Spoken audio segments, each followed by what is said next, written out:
Majority of us are aware that diabetes is number one killer. But do you know prediabetes could be as bad as diabetes, if not worse? Prediabetes silently damages your heart, kidney, and nerves. So in this video, I will tell you how to spot prediabetes and how to prevent prediabetes from occurring, as well as to prevent the complication of prediabetes. So prediabetes is a condition where the sugar levels are not exactly in the diabetic range, but still it is not exactly normal and is actually as a wake-up call. And it is a hidden epidemic. Why it is a hidden epidemic? Because 1 in 3 persons are having prediabetes.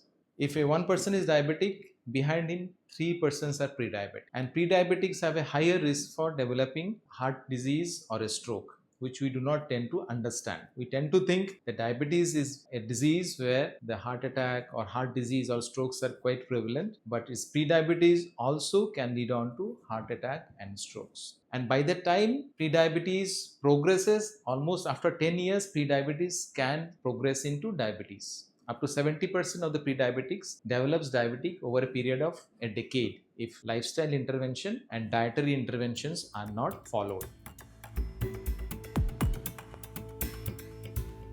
Usually diabetes has some signs and symptoms. People complain of increased thirst, increased urination, delayed wound healing. And if they do a blood test, the sugars will be quite high and they usually take care of themselves. They either do a lifestyle modification or dietary modification and take medications. But on the other hand, prediabetes, the signs and symptoms could be quite subtle. They are not that commonly understood. So that's why they are most often overlooked or missed by the patients. And second, if they go to the doctors also, the blood sugar levels are a bit elevated, but not exactly normal, but not exactly into the diabetic range also. So that's why even on the part of physicians, the pre-diabetics are usually overlooked. They consider as part of sort of like normal, and that's why properly lifestyle intervention and dietary interventions are not advised to the pre-diabetics even by the physicians as well. So that's why it is important on our part to understand the various signs and symptoms of pre-diabetes so that we can detect pre-diabetes well in advance and follow proper diet and lifestyle modifications so that we prevent the progression of pre-diabetes into diabetes and progression of prediabetes into various heart disease and stroke complications. So there are few hidden signs and symptoms of prediabetes which if we can actively look into, we can diagnose prediabetes. So these hidden signs and symptoms are, especially in Indian context, in subcontinental context, the most prevalent is abdominal obesity or belly fat. If somebody is having an abdominal obesity which is very prevalent in Indian subcontinent, they are highly likely to develop a prediabetes. Second, this is known as acanthosis nigricans. Basically, this is a black velvety type of skin appearance, especially on the nape of the neck or axillary fold. So this blackish discoloration, if it is there, as I'm showing on this picture, especially on the nape of the neck or in the axillary fold, the black velvety appearance, which is known as acanthosis nigricans. And presence of this acanthosis nigricans indicates the patient is having insulin resistance or prediabetes. So that is something, a very important sign to look for. So apart from that, there are few important signs like a person is always hungry or is craving for sweets. If there is an excessive, always persistently craving for sweets, then also it is indicative of the patient might be having a prediabetes. Or after taking a meal, if there are excessive fatigue or mid-afternoon there is an energy crash. So if all the symptoms are there, that also is indicative of probably the patient is having a prediabetes. We need to look for prediabetes in the blood test. In the blood test, we can do few blood investigation, especially lipid profiles. And in lipid profile also, we can give us an indication that person is having a prediabetes or not. As far as criteria for prediabetes is concerned, what are those criteria? These are basically, we need to do a sugar test, especially fasting sugar. If the fasting sugar is coming in between 100 to 126 milligram percent, that falls into the category of prediabetes. Less than 100, fasting sugar is absolutely normal, while more than 126 is in diabetic range. If it is falling in between from 100 to 126, it is in the pre-diabetic range. Next test is HbA1c or glycated hemoglobin, which basically checks what is your average sugar over a period of 3 to 4 months, over a period of 120 days. And if the HbA1c is between 5.7 to 6.4, that also falls into the category of prediabetes. More than 6.4 usually is diabetic range, and less than 5.7 is normal. In between 5.7 and 6.4 is diabetic range, pre-diabetic range. And third, you do a oral glucose tolerance test, where we ask the patient to take a glucose solution, usually 50 gram of glucose solution, and check the blood sugar 2 hours after the intake of this glucose solution. And after 2 hours, if the blood sugar is between 140 to 199 milligram per deciliter, then also it indicates is a pre-diabetic range. After 2 hours of a glucose solution intake, if the blood sugar is less than 140, that is a normal range. And if it is more than 200, it's a diabetic range. But if it is between 140 to 199, it falls into the category of prediabetes. So these are the 3 tests we can do to diagnose whether the person is having a prediabetes or not. But apart from that, there are few additional tests also we can do to diagnose a prediabetes. Among them, one is insulin test. Second, we can do a waist circumference. And third, we can do a lipid profile where we see the triglyceride and HDL ratio. If the triglyceride and HDL ratio is more than 1, it usually indicates an insulin resistance or pre-diabetic state, which is actually a surrogate marker, which is not a direct evidence of a prediabetes, but is an indirect or surrogate marker by checking a lipid profile and checking the triglyceride and HDL ratio. If the ratio is more than 2:1, it is indicative of an insulin resistant state. While we taken waist circumference, if the waist circumference is more, especially in Indian subcontinental standard, for male, if it is more than 90 centimeter, and for female, if it is more than 80 centimeter, then we call it as an increased waist circumference or abdominal obesity. And abdominal obesity correlates directly with insulin resistance and prediabetes. So we can check the lipid profile, we should check the triglyceride and HDL ratio, we should check the abdominal waist circumference, and should be less than 90 centimeter in case of male and less than 80 centimeter in case of females. Along with that, we can check the fasting insulin and fasting sugar, and there is a mathematical formula where we can calculate the insulin sensitivity of a person. You check the fasting sugar and check the fasting insulin, and you multiply that and divide that by dividing factor by 405, and if this result comes less than 1, that is normal, and if it is between 1 to 2, it is abnormal, and if it is more than 2, it indicates there is an insulin resistance. So this mathematical model is known as HOMA-IR, and this HOMA-IR basically can give you an objective evidence that you are having a prediabetes long before the prediabetes actually sets in. So you have to do a fasting sugar, you have to do a fasting insulin. Along with that, you can calculate your HOMA-IR by this equation. You should check your waist circumference, as well as you can check your lipid profile, triglyceride and HDL ratio. By doing all those tests, you can detect your prediabetes well in advance, and you can prevent the progression of prediabetes.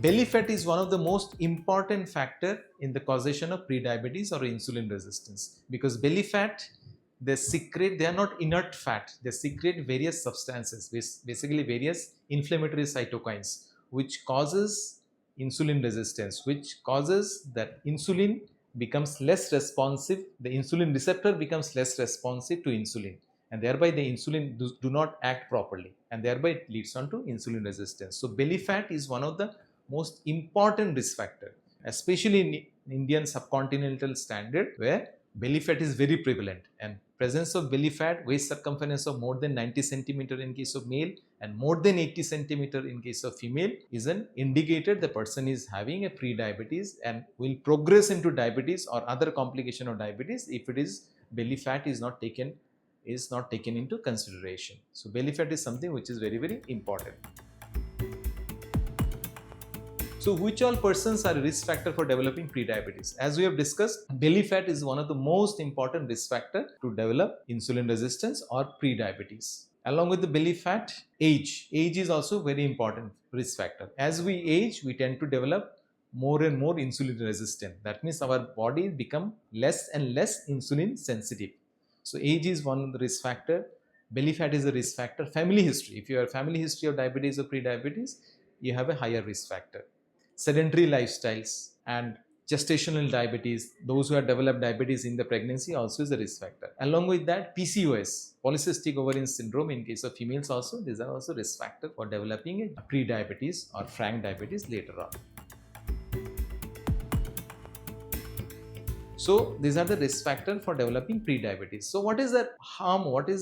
Why you're talking about pre-diabetes? Because it's not a diabetic, frank diabetes, but pre-diabetes also can lead on to various complications. Especially it can lead on to kidney complications. It can lead on to fatty liver disease. It can cause various nerve complications. It can lead on to eye complications. Because although pre-diabetes, the sugar levels are not very high, but pre-diabetes, our insulin level in the blood is very high, and insulin causes inflammation in the body. Insulin causes endothelial dysfunction. Like endothelium is the inner lining of the blood vessels. So insulin causes dysfunction in the blood vessels. Thereby blood vessels become rigid and there is inflammation in the blood vessels. So thereby there causes blockages of the small blood vessels in the eye, in the kidneys, and in other organs of the body, thereby leading on to various organ dysfunction. So even before the frank diabetes has set in, pre-diabetes can lead on to all these complications.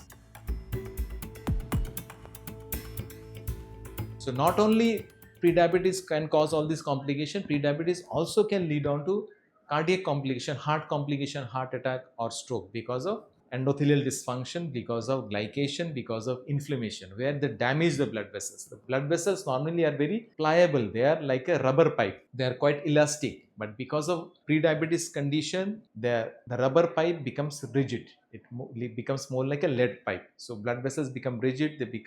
Patient become hypertensive and they develop damage to the inner layer of the blood vessels. Thereby, they develop blockages in the heart arteries as well, leading on to heart disease or stroke. So pre-diabetes leads on to heart disease, heart attack and stroke even before they develop a frank diabetes. So pre-diabetes, apart from causing all this complication, ultimately pre-diabetes, if you are not taking it properly, taking care of yourself properly, can develop into frank diabetes over a period of a decade. So thereby it is important on our part to understand pre-diabetes, to recognize pre-diabetes and take remedial measures so that we do not develop frank diabetes. As far as pre-diabetes is concerned, we have discussed that it can lead on to various complications over a long period of time. But the good point is that the pre-diabetes is reversible. If you do a proper lifestyle intervention, if you do a proper dietary intervention, dietary modification, pre-diabetes is totally reversible. So how do you reverse pre-diabetes? You can reverse pre-diabetes through various ways. The most important is the dietary modification. Basically, you have to take whole food. You should take foods which are present in the nature, like fruits and vegetables, non-starchy vegetables. Reduce refined food intakes, refined grains, refined sugars, processed food, packet food, trans fat, like various all these fried items you need to avoid. So if you avoid all those things, if you take more unprocessed food, more of a fruits and vegetables, more of a fiber, you can prevent development of a pre-diabetes. So for the pre-diabetes reversal, you should avoid refined carbohydrates like white rice, like wheat, pasta, bread, sweets, carbonated beverages, sodas. You should avoid highly processed food and you should avoid fried items. And for the plate method, you should remember that half of your plate should be non-starchy vegetables. As we have shown on this pie diagram, 50% of the plate should be non-starchy vegetables, 25% of the plate should be of good quality protein, and 25% of the plate should be whole grains. So what about the non-starchy vegetables? Non-starchy vegetables like leafy grains, or we can take cruciferous vegetables like cauliflower, then broccolis, mushrooms, and other stuffs. So you take lots of non-starchy green leafy vegetables, which should constitute 50% of your plate. And as far as grains are concerned, grains should comprise of almost quarter of your plate. And these grains basically should be like ancient grains like millets or amaranth or quinoa, rather than taking white rice or wheats. Because millets, amaranth or quinoa, they're good source of protein They contain magnesium. Magnesium also helps in insulin sensitizing activity. So thereby they reverse the prediabetes condition. As well as the rich in fiber, rich in phytonutrients, rich in minerals, which helps in detoxifying the body. So take all these ancient grains, and they're rich in proteins as well. So take all this whole grains, but it should not be more than 25% of your plate. Along with that, you should take good quality source of proteins as well. But as far as prediabetes reversal is concerned, you can take carbohydrate, but the carbohydrate, the timing is also important. Especially, you should not take a simple carbohydrate, you should take a complex carbohydrate. And this complex carbohydrate ideally should be taken early part of the day, because early part of the day we are more insulin sensitive compared to the later part of the day. Later part of the day, like in the evening, we are more insulin resistant. Our body becomes less sensitive to insulin. So that's why carbohydrate should be front loaded in the day. Early part of the day, you should take carbohydrate. And whenever you are taking a carbohydrate, you should combine with a good quality source of protein or fat, so that the absorption of carbohydrate is delayed. So that is something which is very important to understand. And for pre-diabetic reversal, walking is something which is very important. We have discussed in prior videos also the 10-minute rule, where we had said that after taking every meal, we should walk for 10 minutes. And by walking, we can reduce your sugar by at least 30% immediately after taking food, because your muscles acts like a sponge which absorbs the sugar. So thereby, after every meal, you should walk for 10 minutes at least, which reduces your sugar spike and thereby prevent your pre-diabetes and diabetes occurrences. Regular exercise is also very important as far as pre-diabetes reversal is concerned, because regular exercises makes you more insulin sensitive, decreases your belly fat, and belly fat, as we know, causes insulin resistance and causes pre-diabetes. And along with that, it is helpful for our cardiovascular system as well, decreases the blood pressure, decreases the body weight. So 150 minutes of aerobic exercise per week is an absolute must for the pre-diabetes reversal. Along with the exercise, a good quality of sleep, at least 7 to 9 hours of sleep, uninterrupted sleep is very important to have a pre-diabetes reversal.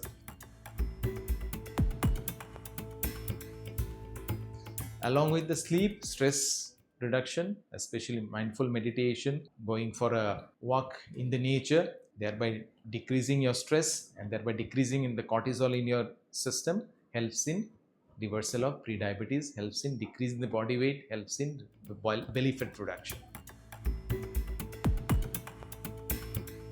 So pre-diabetes reversal, it is important to know about you should track your blood sugar every month. You should track your glycated hemoglobin every 3 months by checking HbA1c, and your idea should be keep it less than 5.5, as low as possible. You should check your lipid profile. Lipid profile should be checked every 6 months or so. Your triglyceride HDL ratio should be less than 2:1 or as close to 1:1, and you should check your waist circumference monthly. If you check your waist circumference monthly and follow all these parameters routinely, you can track your progress, because tracking your progress is something which is very, very important, which will give you an important insight. It will motivate you to change your lifestyle, to change your diet, so that your pre-diabetes is reversed and you can prevent yourself from all this complication of pre-diabetes. I hope this video has given you important insight, and thank you all for your patient hearing. Kindly subscribe to our channel. Thank you.